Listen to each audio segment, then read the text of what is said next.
ಆತ್ಮೀಯ ಬಂಧುಗಳೇ, ಮಹಾಭಾರತ ಭೀಷ್ಮ ಪರ್ವ. ಇದರಿಂದ ಇವತ್ತು ಭೀಷ್ಮರ ವಧೆ ಈ ವಿಷಯದ ಬಗ್ಗೆ ನಾವು ತಿಳ್ಕೊಳ್ಳೋಣ. ರಾಜ ಧೃತರಾಷ್ಟ್ರ ಕೇಳ್ತಾನೆ, ಸಂಜಯ, ಶಾಂತನು ಕುಮಾರ ಭೀಷ್ಮ ಮತ್ತೆ ಕೌರವರು 10ನೇ ದಿನ ಪಾಂಡವರ ಜೊತೆ ಯಾವ ರೀತಿ ಯುದ್ಧ ಮಾಡಿದ್ರು, ಆ ಮಹಾಯುದ್ಧದ ಎಲ್ಲ ವಿವರಣೆಯನ್ನು ನನಗೆ ಹೇಳು ಅಂತಂದ್ಬಿಟ್ಟು ಕೇಳ್ತಾನೆ. ಅದಕ್ಕೆ ಸಂಜಯ ಹೇಳ್ತಾನೆ, ರಾಜನೇ, ಯಾವಾಗ ಕೌರವರ ಸಹಿತ ಭೀಷ್ಮರು ಮತ್ತೆ ಪಾಂಚಾಲ ವೀರರ ಸಹಿತ ಅರ್ಜುನ ತಮ್ಮಲ್ಲೇ ಯುದ್ಧ ಮಾಡೋದಕ್ಕೆ ಶುರು ಮಾಡಿದ್ರೋ, ಆಗ ಅವರಲ್ಲಿ ಯಾರು ಗೆಲ್ತಾರೆ ಅಂತ ಯಾರು ನಿರ್ಧಾರ ಮಾಡೋದಕ್ಕೆ ಆಗ್ತಾ ಇರಲಿಲ್ಲ. ಆ 10ನೇ ದಿನವಂತೂ ಆ ಇಬ್ಬರ ಸಮಾಗಮ ಆದಮೇಲೆ ಬಹಳ ಸೈನ್ಯದ ಸಂಹಾರ ಆಗುತ್ತೆ. ತುಂಬಾ ಜನ ಸೈನಿಕರು ಸತ್ತು ಹೋಗ್ತಾರೆ. ಭೀಷ್ಮರು ಆ ಸಂಗ್ರಾಮದಲ್ಲಿ ಸಾವಿರಾರು ವೀರರನ್ನ ಧರಾಶಾಯಿಗೊಳಿಸ್ತಾರೆ. ಧರ್ಮಾತ್ಮರಾದಂತಹ ಭೀಷ್ಮರು 10 ದಿನಗಳ ತನಕ ಪಾಂಡವರ ಸೈನ್ಯವನ್ನ ಸಂತಪ್ತಗೊಳಿಸ್ತಾರೆ. ಅಂದ್ರೆ ಏನು, ಎಲ್ಲರನ್ನು ಕೊಂದು ಆ ಸೈನ್ಯದವರಿಗೆ ಬೇಜಾರಾಗ್ಬಿಡ್ಬೇಕು, ಏನಪ್ಪ ಇಷ್ಟೊಂದು ಸಾವಾಗ್ತಾ ಇದೆ ನಮ್ಮ ಸೈನ್ಯದಲ್ಲಿ ಅಂದ್ಬಿಟ್ಟು. ಆ ರೀತಿ ಅಷ್ಟೆಲ್ಲ ಮಾಡಿದ ಮೇಲೆ ಈಗ ಅವರಿಗೆ ತಮ್ಮ ಜೀವನದಿಂದ ಉದಾಸೀನರಾಗ್ತಾರೆ. ಅಯ್ಯೋ ಸಾಕಪ್ಪ ಅನ್ಸ್ಬಿಟ್ಟಿದೆ ಅವರಿಗೆ ಇವಾಗ ಕೊಂದು ಏನಕ್ಕೆ ನಾನು ಬದುಕಿರಬೇಕು, ಈ ರೀತಿ ಕೊಲ್ಲೋದಕ್ಕ ಅನ್ನೋ ರೀತಿ, ಸಾಕು ನಾನು ಬದುಕಿದ್ದು ಅಂತನ್ನೋ ಒಂದು ಮನಸ್ಥಿತಿಗೆ ಅವ್ರು ಬಂದ್ಬಿಟ್ಟಿದ್ದಾರೆ. ಈಗ ಅವರು ಯುದ್ಧ ಮಾಡ್ತಾ ಪ್ರಾಣತ್ಯಾಗ ಮಾಡುವಂತ ಇಚ್ಛೆಯಿಂದ ಈ ವಿಚಾರವನ್ನ ಮಾಡ್ತಾರೆ. ಅವ್ರ ಇಚ್ಛಾಮರಣಿಗಳಲ್ವಾ, ಈಗ ನಾನು ಸಾಯ್ಬೇಕು ಅನ್ನುವಂಥ ಒಂದು ಇಚ್ಛೆ ಬಂದಿದೆ. ಅವ್ರು ಏನು ಅನ್ಕೊಳ್ತಾರೆ ಅಂದ್ರೆ, ಈಗ ನಾನು ಬಹಳಷ್ಟು ವೀರರನ್ನ ಕೊಂದುಬಿಟ್ಟಿದ್ದೀನಿ, ಇನ್ನು ನಾನು ಕೊಲ್ಲೋದಿಲ್ಲ ಅಂತನ್ಬಿಟ್ಟು ಹತ್ರದಲ್ಲೇ ನಿಂತಿದ್ದಂಥ ರಾಜ ಯುಧಿಷ್ಠಿರನಿಗೆ ಹೇಳ್ತಾರೆ, ಮಗು ಯುಧಿಷ್ಠಿರ, ನಾನು ನಿನಗೆ ಧರ್ಮಾನುಕೂಲವಾದಂಥ ಒಂದು ಮಾತನ್ನ ಹೇಳ್ತೀನಿ ಕೇಳು. ಈ ಶರೀರದಿಂದ ನಾನು ಬಹಳ ಉದಾಸೀನನಾಗ್ಬಿಟ್ಟಿದ್ದೀನಿ, ಸಾಕಾಗ್ಬಿಟ್ಟಿದೆ ನನಗೆ.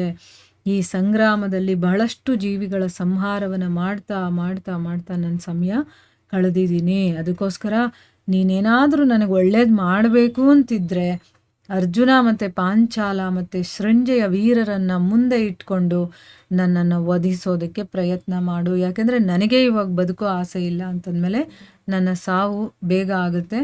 ಅದಕ್ಕೆ ನೀವೆಲ್ಲ ಸೇರಿಕೊಂಡು ನನ್ನನ್ನು ವಧಿಸೋದಕ್ಕೆ ನೀವು ಪ್ರಯತ್ನ ಮಾಡಿ ಅಂತಂದ್ಬಿಟ್ಟು ಹೇಳ್ತಾರೆ.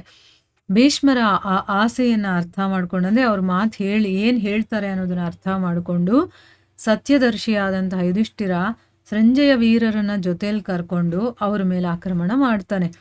ಮತ್ತೆ ಸೈನ್ಯಕ್ಕೆ ಆಜ್ಞೆಯನ್ನು ಕೂಡ ಕೊಡ್ತಾನೆ.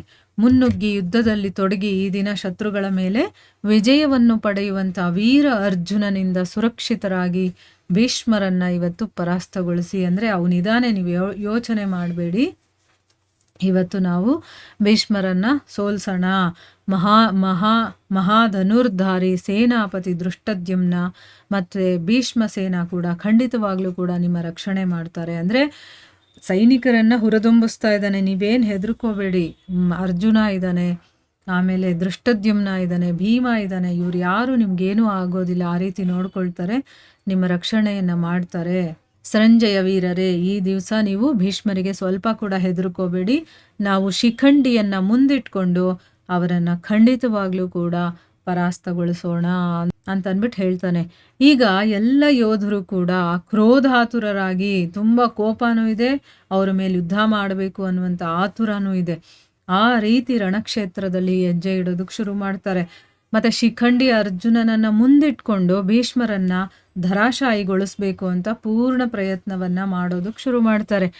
ಈ ಕಡೆ ನಿಮ್ಮ ಮಗನ ಆಜ್ಞೆಯಿಂದ ದೇಶದ ರಾಜರು, ಬೇರೆ ಬೇರೆ ದೇಶದಿಂದ ರಾಜರು ಬಂದಿರ್ತಾರಲ್ಲ, ಅವರು ದ್ರೋಣಾಚಾರ್ಯ, ಅಶ್ವತ್ಥಾಮ ಮತ್ತೆ ತನ್ನ ಎಲ್ಲ ಸೋದರರ ಸಹಿತ ದುಶ್ಯಾಸನನನ್ನ ಬಹಳಷ್ಟು ಸೈನ್ಯವನ್ನ ತಗೊಂಡು ಭೀಷ್ಮರ ರಕ್ಷಣೆಯನ್ನ ಮಾಡೋದಕ್ಕೆ ಶುರು ಮಾಡ್ತಾರೆ.